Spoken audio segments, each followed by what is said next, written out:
Did you know that there are deadly protests ongoing in Colombia? Dozens of people have died as Colombians protest against economic inequality. The demonstrations started on the 28th of April and were initially in opposition to a proposed tax reform. Colombia's gross domestic product dropped by 6.8% last year, its deepest crash in half a century, and the pandemic has driven up the unemployment rate. The government argued that the reform was key to mitigating Colombia's economic crisis.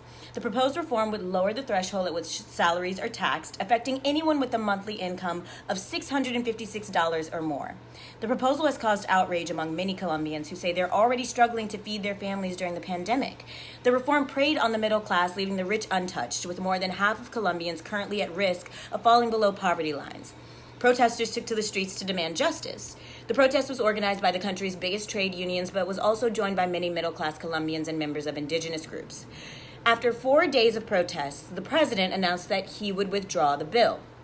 So, why did the protests escalate? Colombians are protesting against decades-long corruption and police brutality. There was a big police presence during these protests. The police had a court order which rules that protesters should postpone due to the rise in COVID-19 cases. Human rights groups reported that riot police had not only used tear gas to disperse protesters, but in some cases shot live ammunition.